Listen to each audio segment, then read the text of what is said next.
The morning was unusually clear as Major Jack Harrow stared at the serene blue sky from the Pentagon courtyard. It was a silence before the storm. Inside the Situation Room, screens flickered with unsettling telemetry, objects of unknown origin entering Earth's atmosphere.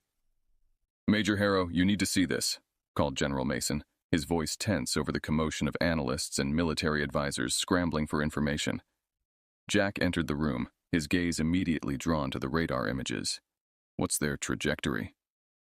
"Every major city across the globe," replied Lieutenant Carter, pointing to the blinking dots on the screen that mapped the terrifying descent of the alien fleet.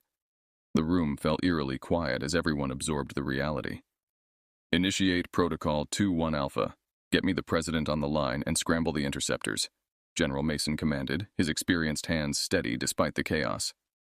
Outside, the clear sky was now marred by the ominous shapes of colossal ships descending with menacing intent. Jack's phone buzzed. It was Commander Steve Anderson, his old academy friend stationed in Europe. "Jack, it's happening here too!" Steve's voice crackled with urgency. "London, Paris, Berlin, they've taken a hit." "We're just about to engage, Steve. Stay safe and keep me posted," Jack replied, the weight of leadership grounding his resolve. In Washington, the air was suddenly filled with the roar of jet engines as squadrons of fighters took to the skies. Jack and General Mason joined the rooftop observers, watching the interceptors ascend towards the alien intruders. "General, do you think our conventional weapons will make any difference?" Jack asked, squinting against the glare of the afternoon sun reflecting off the sleek metallic hulls of the alien crafts. "We're about to find out," Mason replied grimly. The first missile salvo streaked across the sky, finding their targets with precision. But as the smoke cleared, the alien ships remained unscathed, their hulls emitting a pulsating glow that repelled the attacks. "It's like they're shielded by some sort of energy field," Carter noted, joining them on the roof.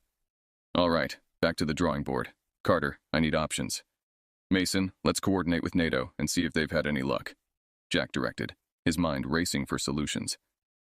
As they re-entered the Situation Room, the screen lit up with a new message. It was from the alien fleet. A voice, cold and mechanical, echoed through the speakers. "Cease your hostilities. Your weapons are ineffective. Prepare for assimilation." "This is a declaration of war," Mason muttered, his eyes locked on the screen. Jack felt a surge of determination. "No, this is an invitation to fight back. We're not just going to roll over. Gather the team. We're planning a counterstrike." With that, Jack began organizing the response. Each move was calculated, knowing well that Earth's survival depended on their actions. The tension in the room was palpable, a mix of fear and adrenaline fueling their resolve. "This is our planet, and it's about time we defend it," Jack stated, rallying his team. As they pored over satellite data and intercepted communications, a plan began to form. A plan not just to survive, but to strike back with everything they had. The aliens had made a critical error, underestimating human tenacity. And Major Jack Harrow was ready to make them regret their bold move against humanity. As dawn broke over the smoldering ruins of what was once downtown Washington, D.C., Major Jack Harrow surveyed the damage from a hastily erected command center. Buildings were reduced to rubble. Streets lay in chaos, and the air was thick with smoke and despair. "We've got reports coming in from all over the globe, Major," Lieutenant Carter announced as he approached Jack with a tablet in hand, displaying a world map dotted with red. "Give me the rundown," Jack demanded, his voice steady despite the grim updates. Carter swiped through screens filled with data. New York, Moscow, Shanghai, all have faced similar attacks. The aliens deploy a kind of pulse weapon just before their troops land. It knocks out everything electronic. Jack clenched his jaw. "And our EMP defenses?" "Hit and miss. We saved some of the grid in Atlanta, but we need a better solution, and fast." At that moment, Sergeant Michael Davis, a veteran in urban warfare, joined them, his uniform singed and dusty. "Sir, we've set up perimeters around what's left of the city centers, but we're spread thin. These aliens, they're not just attacking, they're systematically taking over." Jack nodded. "All right, Davis, take Carter and reconvene with the engineering team. I want every available mind working on a countermeasure for that pulse weapon. It's time we adapt." As Carter and Davis hurried off, Commander Steve Anderson's face appeared on the screen, looking haggard but determined. "Jack, we've had some success with guerrilla tactics here in London. Hit and run, using the underground tunnels. How are things on your end?" "We're organizing a resistance," Jack replied. "We're thinking EMPs might give us an edge, but it's going to require a new strategy." Keep me posted, and Jack... Steve paused, his expression turning serious. Be careful. Jack managed a wry smile. You too, Steve. We need all the old guard we can get. The screen flickered off, and Jack turned to the task of rallying his forces. Throughout the day, survivors trickled into the command center, civilians, soldiers, anyone who had managed to evade capture or resist the alien forces. By nightfall, a motley crew of fighters had gathered, each driven by a shared determination. Jack addressed the crowd, his voice echoing off the concrete walls of their makeshift headquarters. Tonight, we stand together, not just as survivors, but as defenders of our home. We've been hit hard, but we are far from beaten. We will take back our cities, our homes, our planet. We start tonight. A cheer rose from the group, a sound of defiance in the face of overwhelming odds. With night as their cover, Jack led a team through the city's ruins. They moved stealthily, avoiding alien patrols, and reached an abandoned police station where they hoped to find arms and ammunition. Inside, they were not alone. A group of alien soldiers was already there, scavenging for supplies.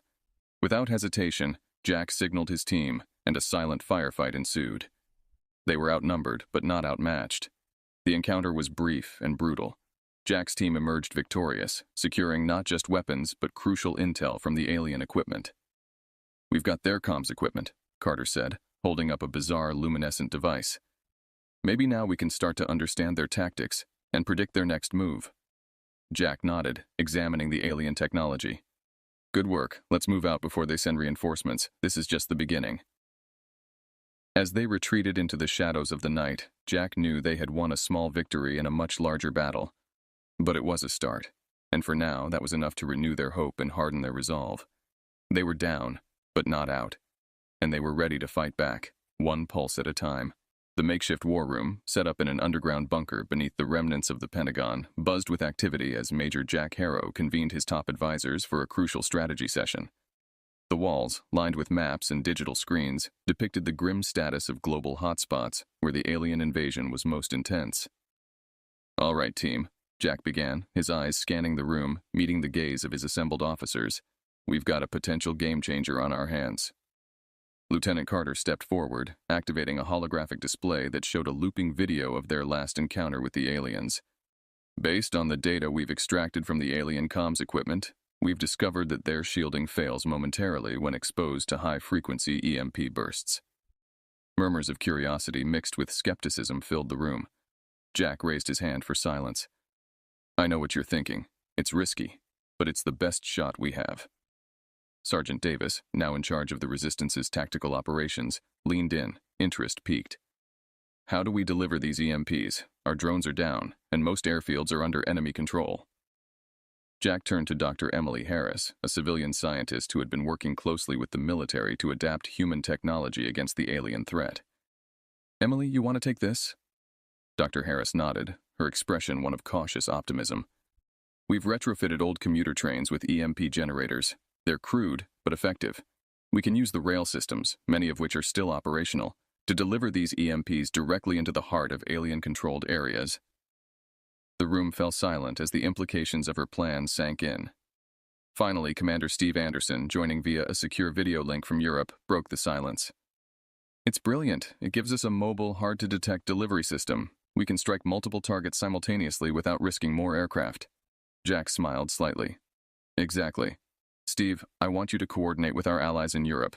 Start retrofitting any available trains. We'll do the same here and hit them with everything we've got. The following days were a blur of frantic activity. Across the world, resistance cells worked tirelessly to modify old trains, install EMP technology, and plan their routes through territory now crawling with alien patrols. In the early hours of a particularly cold morning, Jack and his team boarded the lead train on the outskirts of what was once bustling downtown Chicago. The city, now a shadow of its former self, was eerily quiet in the pre-dawn light. Everyone knows their part? Jack asked, looking around at his team, who nodded in response, each member cloaked in a mixture of determination and the quiet anxiety of the unknown. The train began to move, slowly at first, then picking up speed as it neared the alien-controlled zones. As they approached the first target, Jack gave the signal. Dr. Harris activated the EMP generator, and a pulse of blue light surged through the air. The effect was immediate. The alien shields flickered and died, leaving their units vulnerable. Resistance fighters hiding in the ruins emerged, launching a coordinated attack. The element of surprise was total, and the human forces swiftly regained control of the area. Encouraged by the success, Jack's train moved to the next target, repeating the process. News of their victories spread like wildfire, boosting the morale of resistance forces worldwide. By the end of the day, they had liberated several key positions, significantly disrupting the alien command structure. But Jack knew this was just the beginning. The aliens would adapt quickly, and they needed to stay one step ahead. As they returned to base, Jack looked out over the liberated zones, his mind already racing with plans for the next phase of their resistance. They had won a significant battle today, but the war was far from over. Yet, for the first time since the invasion began, there was a real sense of hope, a belief that maybe, just maybe, they could reclaim their planet. Under the cover of darkness, Major Jack Harrow and his team returned to the bunker, energized by their recent victories. The atmosphere was different this time. A buzz of hope and determination filled the air. Soldiers and civilians alike shared stories of the day's triumphs, bolstering the morale of everyone in the resistance. Jack convened with his top advisors to analyze the outcome of their first widespread use of EMPs. The maps on the screens now showed several regions blinking slowly, signifying areas taken back from alien control. "Looks like the EMPs are more effective than we hoped," Lieutenant Carter remarked, pointing to the reclaimed zones. "We've got them rattled, but they're regrouping faster than expected," Sergeant Davis added, his eyes narrowed in concern. "Their countermeasures won't be far behind." Jack nodded, acknowledging the challenges ahead. "We've shown them we can hit back. Now we need to capitalize on this momentum. It's time for Phase 2. We're going on the offensive." Plans were quickly drawn up for a series of coordinated attacks across major alien strongholds. Jack decided to lead the main assault on New York City, where the aliens had established a massive command center. The next morning, Jack briefed his team. "Today we take the fight to them. We've been on the defense for too long. It's time to show them Earth is not theirs for the taking." Loaded with enhanced EMP devices and heavy artillery, Jack's forces moved out at dawn, using the network of tunnels and sewers to approach the city unnoticed. The once bustling streets of New York were desolate, with alien patrols intermittently crossing what had become a ghost town. As they neared the alien command center, a colossal structure towering over the city, Jack's team set up their equipment. The air was tense, with every soldier knowing the stakes were higher than ever. Dr. Harris, who had accompanied the team to oversee the deployment of a new, more powerful EMP, gave the signal, and the device was activated. A deep hum filled the air, followed by a pulse of light that enveloped the alien structure. The shields around the command center flickered and went out, just as they had planned. Jack shouted over the comm, "All units, move in!"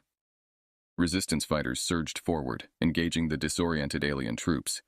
The battle was fierce, with human tenacity pitted against the technologically advanced aliens. But without their shields, the aliens were vulnerable, and their response sluggish. Jack led a squad through the chaos, making their way to the heart of the command center. They planted explosives, aiming to bring down the alien communications array. As the explosives detonated, the array crumbled, sending a shockwave through the alien operations. Cheers erupted among the human fighters as they witnessed the symbol of alien oppression fall. But the victory was costly. Many brave fighters were lost, and the city lay in ruins. As Jack walked through the debris, he felt a mix of triumph and sorrow. Each life lost weighed heavily on him, a stark reminder of the brutal cost of war. Returning to the bunker, Jack and his team were greeted as heroes. Yet the mood was somber, reflecting the high price they had paid for this victory. "We've struck a major blow today," Jack addressed his team, "but this war is far from over. We mourn our fallen, we celebrate our victory, and tomorrow we prepare to fight again, because we know they will come back stronger." As the resistance settled for the night, the determination to fight for Earth's freedom burned brighter than ever. Jack knew the aliens would adapt to their tactics, but he also knew that humanity's resolve was unbreakable. The tide was turning, and for the first time, victory seemed within reach. The alien fleet had regrouped after the catastrophic blow in New York, shifting their command hub to a fortified position in the Rocky Mountains, a place where the rugged terrain made direct assaults perilous. Major Jack Harrow, realizing the need for precise and critical intelligence, planned a covert operation that would require stealth rather than brute strength. In the dimly lit briefing room, Jack laid out the mission details to his select team of specialists, each a master in their own right of guerrilla warfare and espionage. "This is not like any operation we've conducted," Jack started, his voice steady and commanding. "We go in quiet, we get what we need, and we get out without a trace." Sergeant Davis, now a trusted field leader, looked over the maps detailing the alien perimeter defenses. "The terrain is tough, but it provides cover. We'll use the forest line for approach and maintain radio silence until we reach the target." Dr. Harris, who had been working on a portable version of the EMP technology, handed small devices to each team member. "These are still experimental, but they should disrupt any local alien tech long enough for you to get in and out undetected." The team departed under the cover of night, using a stealth transport to drop them at the base of the mountains. From there, they proceeded on foot. The air was crisp, and the natural sounds of the wilderness masked their movements. As they neared the alien outpost, the scale of the operation became apparent. Massive structures glinted under the moonlight, protected by energy shields and patrolled by alien drones. Jack signaled for the team to halt and whispered, "Davis, take point with the EMP. Harris, you're with me. We find their communication hub. The rest of you, provide cover and be ready for extraction." Davis nodded, moving forward to deploy the EMP. A quiet whir and then a soft blue pulse momentarily illuminated the area. The shields flickered and went down. The team slipped through the perimeter, their movements swift and silent. Inside, the alien technology was unlike anything they had seen before. Sleek interfaces and holographic displays filled the central hub. Jack and Dr. Harris quickly located the communication arrays and began downloading crucial data. "Their next phase, they're planning a massive counterstrike," Harris whispered, her eyes wide as the data streamed through her portable device. "We need that intel back at base now," Jack responded, urgency in his voice. They prepared to leave, but the sudden whir of returning power signaled the EMP's effect was wearing off. "Time to move," Jack commanded, and the team retraced their steps, dodging between shadows as the alien defenses came back online. They were nearly clear when a stray drone detected their movement, setting off an alarm. "Run!" Davis shouted as they sprinted towards the extraction point. Laser fire and the thud of heavy alien troops echoed behind them. It was a desperate race against time, but the team managed to reach the rendezvous just as their transport swooped in, barely avoiding the incoming alien reinforcements. Breathing heavily, the team collapsed inside the transport. "We got it, Jack. The data's secure," Harris managed between breaths. Jack nodded, his face set in grim determination. "This changes everything. We now know what we're up against, and we're going to use it to end this war." As the transport ascended, Jack looked back at the alien base, knowing that their successful infiltration had not only provided them with invaluable intelligence, but it also demonstrated the aliens' vulnerability. They were not invincible, and humanity could indeed fight back with cunning and resolve. The war was far from over, but tonight they had scored a significant victory.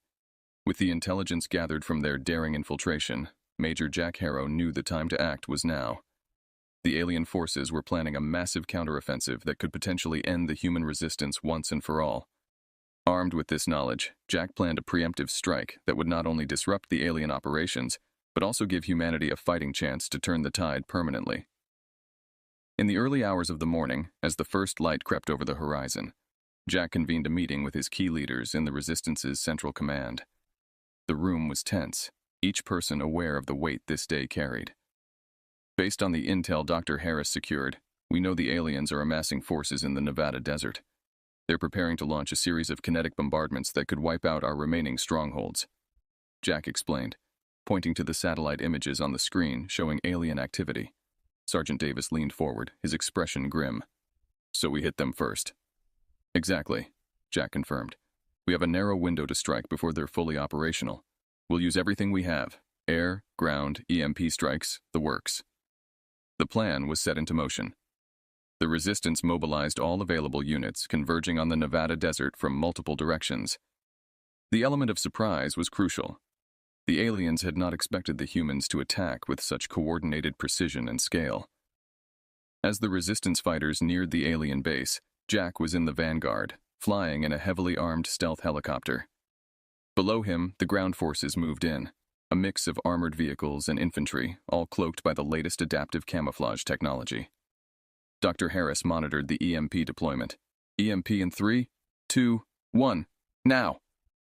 The landscape below them lit up as multiple EMP charges detonated, disabling the aliens' peripheral defenses and causing chaos within their ranks. Jack's helicopter swooped down, leading the charge as the ground forces breached the weakened alien defenses. Explosions lit up the morning sky, and the sound of gunfire and artillery filled the air. The battle was intense, with human forces pushing their advantage at every turn. Jack's team landed inside the alien base, fighting their way through to the central command.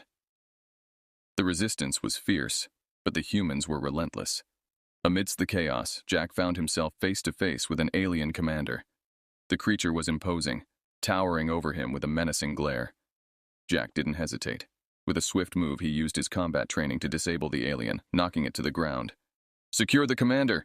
Jack shouted as his team moved in to assist. This capture could turn the entire war, if they could hold the base. With the alien commander in custody and their base overrun, the alien forces began to falter. Jack called in for reinforcements, and within hours, the resistance had full control over the base. As the dust settled, Jack stood amid the ruins of the alien command center, the weight of their victory sinking in. They had not only thwarted the aliens' plans, but had also captured a key leader, which could provide them with critical information on alien operations. "We did it," Sergeant Davis said, coming up beside Jack, his face smeared with dirt and sweat but his eyes bright with the thrill of victory. "We did," Jack agreed, clapping him on the shoulder. "But let's not celebrate just yet. We need to secure this base and prepare for the next phase. They will retaliate." As the resistance set up defenses around the captured base, Jack sent out messages to all remaining human enclaves, spreading the news of their success and calling for unity and continued resistance. The battle had been won, but the war was far from over. Yet, this victory was a beacon, a clear sign that the aliens could be beaten and humanity could indeed prevail. Following their decisive victory in Nevada, the human resistance, led by Major Jack Harrow, consolidated their forces and prepared for the inevitable counterattack. The captured alien commander provided invaluable intelligence, revealing weaknesses in the alien coalition and their dependence on a network of energy sources scattered across the globe. Jack convened his top advisors in the newly established command center at the captured base. The walls were lined with digital maps and live feeds from various resistance outposts. "Our next move is to disrupt their energy grid. Without it, their operational capability decreases significantly. This is how we break them," Jack detailed the strategy. Sergeant Davis and Dr. Harris were tasked with planning the assaults on these energy hubs. Using the alien technology they had salvaged, they adapted human weaponry to specifically target and destroy these power sources. The resistance launched a series of coordinated strikes across the world. From the deserts of Africa to the icy landscapes of Siberia, human fighters attacked these alien energy hubs with precision and fierce determination. Each victory disrupted the aliens' ability to communicate and mobilize, causing visible cracks in their invasion force. Meanwhile, Jack led a special task force to the main alien headquarters located in what was once a bustling metropolis in Asia. The city was now a fortress, heavily guarded and fortified. However, the intelligence from the captured commander had revealed a secret entrance through the underground utility networks. Under the cover of darkness, Jack's team navigated the sewers and maintenance tunnels. They emerged inside the alien stronghold, undetected. The corridors were stark and illuminated by a harsh, unnatural light. As they moved deeper into the heart of the headquarters, they encountered minimal resistance, thanks to the confusion and disarray caused by the ongoing attacks on the energy hubs. Reaching the central command room, Jack and his team were confronted by the alien supreme leader, a formidable figure surrounded by its elite guard. A tense standoff ensued. Jack, understanding the critical nature of this moment, stepped forward. "Your forces are crumbling. Your power sources are destroyed. Surrender is your only option." The alien leader, recognizing the desperation of the situation, responded in a low, rumbling voice. "Your resistance is unexpected but futile. You cannot sustain." Jack smiled thinly. "Look around. We've already sustained. We're not just surviving, we're winning. End this now, and we'll spare what's left of your forces." After a tense pause, the alien leader nodded slowly, signaling its surrender. Jack's team secured the leader and quickly broadcasted the capitulation across all channels. The news spread like wildfire, sparking celebrations among human fighters and civilians alike. The remaining alien troops, seeing their leader captured and their command structure collapsed, ceased fighting. Within hours, global resistance leaders convened to discuss the terms of surrender and the aliens' withdrawal from Earth. Jack, standing amidst the ruins of the alien command room, felt a mix of triumph and weariness. The world he'd fought for was free, but at a tremendous cost. Cities lay in ruin, millions had perished, and the task of rebuilding would be monumental. Yet, as he watched his team interact, laughing and clapping each other on the back, he felt a profound sense of pride. They had faced an unimaginable threat and emerged victorious through resilience, bravery, and unity.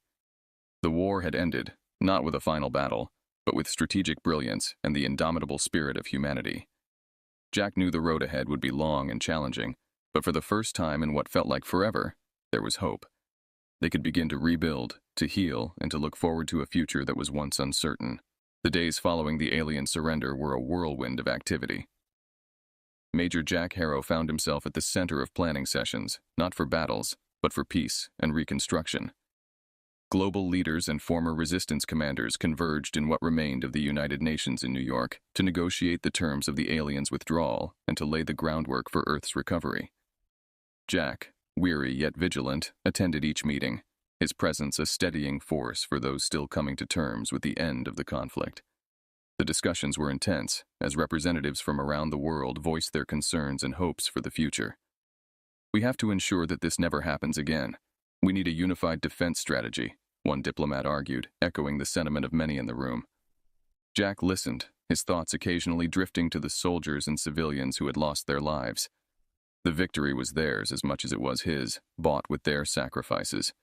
It was a debt he felt deeply, driving his determination to rebuild a world that would honor their memory.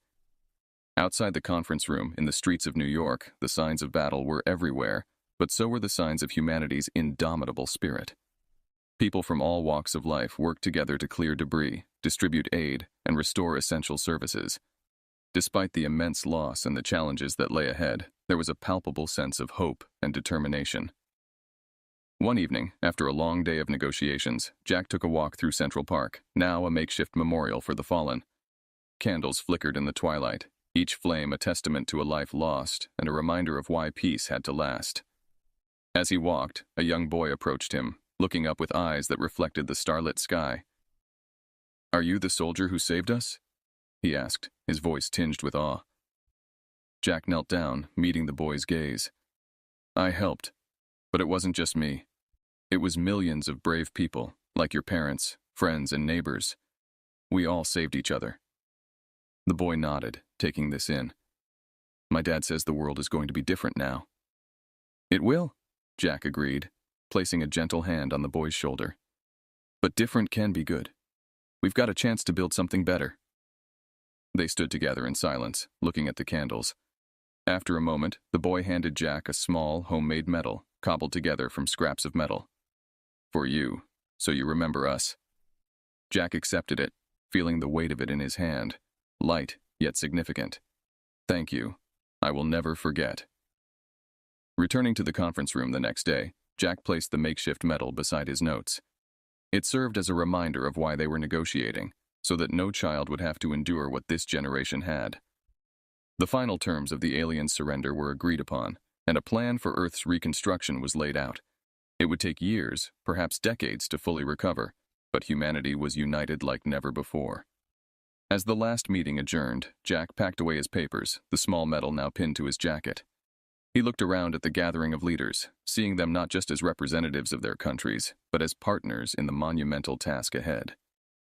Leaving the building, Jack took one last look at the city skyline, its silhouettes partially broken but standing resilient against the night sky. He knew the road ahead was fraught with challenges, but he also knew that humanity, as always, would rise to meet them. Victory had come at a great cost, but it had also brought a unique opportunity. An opportunity to rebuild, to rethink, and to renew. As he walked away, Jack felt a profound sense of commitment to the future, a future they had all fought so hard to secure.